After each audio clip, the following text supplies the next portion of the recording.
1862 et goûte le charme de ce qu'on appelle alors la perle de l'Orient.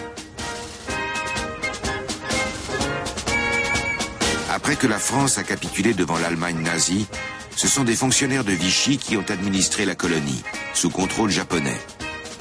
Le Japon capitule en 1945 et abandonne la colonie aux Anglais. Mais la métropole veut récupérer ses territoires d'outre-mer. Ravagée par la guerre et la collaboration, la nation entend, grâce à ses colonies, retrouver sa grandeur passée et faire oublier l'humiliation de 1940. Dès l'automne 1945, 70 000 volontaires sont envoyés en Indochine, dont beaucoup de légionnaires. Ils débarquent à Saïgon et ils s'adaptent vite.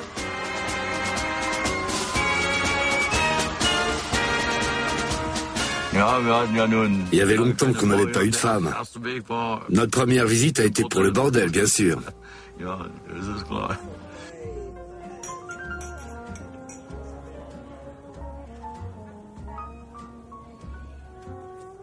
1948, il y avait des bordels officiels. Les BMC, bordels militaires coloniaux. Faut dire qu'à la Légion, si on se faisait pincer pour viol, on en prenait automatiquement pour 6 mois.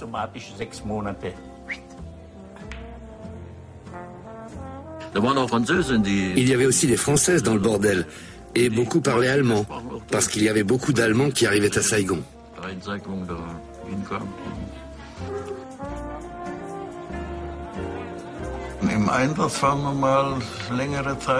Une fois, on était depuis longtemps au combat. Ils nous ont amené des filles. Ils ont monté une tente et on a fait la queue pour attendre son tour.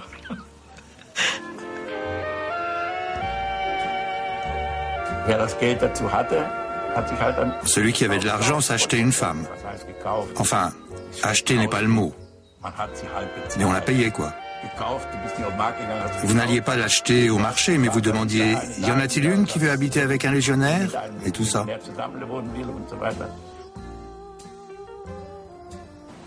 Du bist schön, das Lächeln deiner Lippen, der Glanz deiner dunklen Augen, dein zarter Körper, dein schwarz schimmerndes Haar.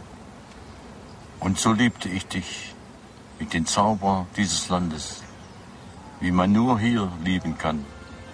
Toi Yu Kolam.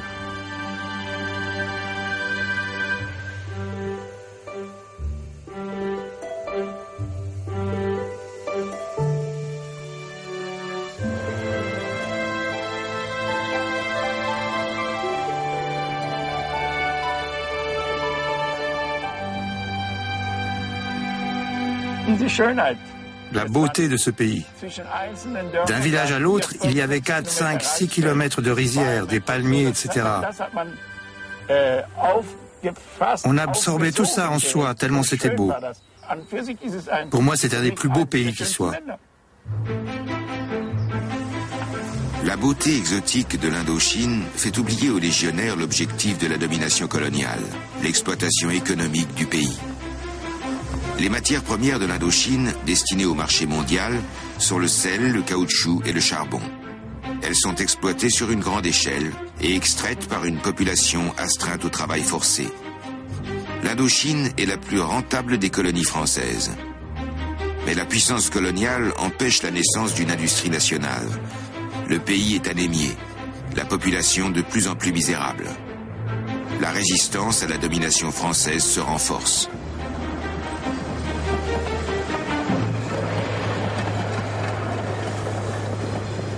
Nous voulons tous l'indépendance de notre pays. En 1942, Ho Chi Minh fonde la Ligue pour l'indépendance du Vietnam, le Viet Minh. C'est-à-dire la Ligue pour l'indépendance du Vietnam. Le 2 septembre 1945, retentissent à Hanoï les premiers mots de la déclaration d'indépendance américaine, citée par Ho Chi Minh, qui proclame la République du Vietnam. La résistance ouverte contre l'administration française éclate au grand jour. La France riposte en décembre 1946 par le bombardement du port de Haiphong, qui fait 6000 victimes civiles. Les officiers expliquent à leurs troupes que les pirates fous du Viet Minh veulent mettre la main sur l'Indochine et qu'il faut débarrasser de ces bandits l'empire colonial. Massacrez-les comme vous avez massacré les hordes nazies. Je ne réfléchissais pas à ce que je faisais là en Indochine. Je savais seulement que j'avais à me battre contre les communistes. Nous nous étions déjà battus contre les communistes en 39-45. Donc ce n'était que la répétition de 39-45, juste dans d'autres conditions. Là, j'étais avec les Français et je me battais contre les communistes.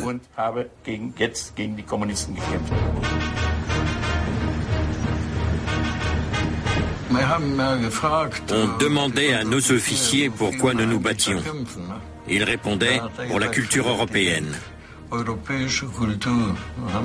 on se disait « jolie culture qui démolit tout ».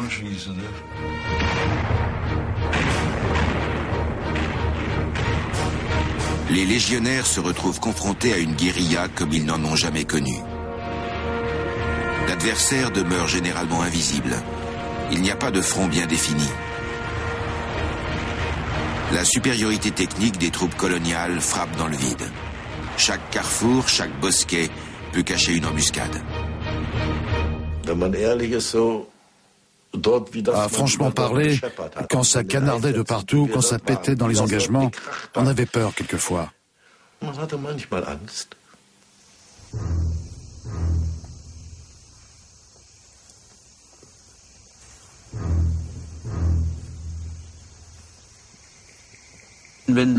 Quand on attaquait un village, on ne voyait personne. Ils avaient tous disparu. Ils se cachaient sous terre, refermaient les trappes et voilà.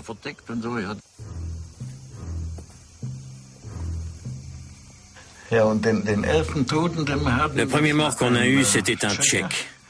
On a fouillé tout le village sans le trouver. Tout d'un coup, j'ai vu sa tête qui dépassait au-dessus d'un mur et je l'ai appelé. Il s'appelait Polak.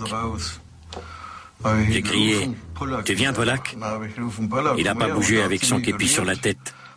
Alors on s'est approché et on a vu que c'était juste sa tête plantée sur un piquet.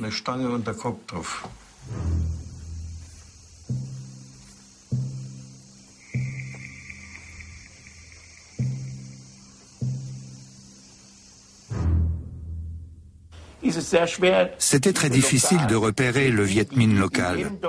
C'était pratiquement impossible. Et c'est ce qui faisait leur force.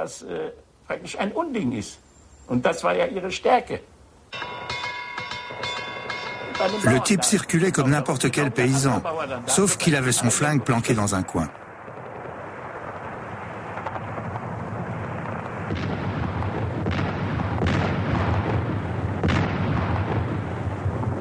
Les légionnaires ont l'impression de se battre contre la population tout entière. Plus d'un se fait tuer à la première embuscade.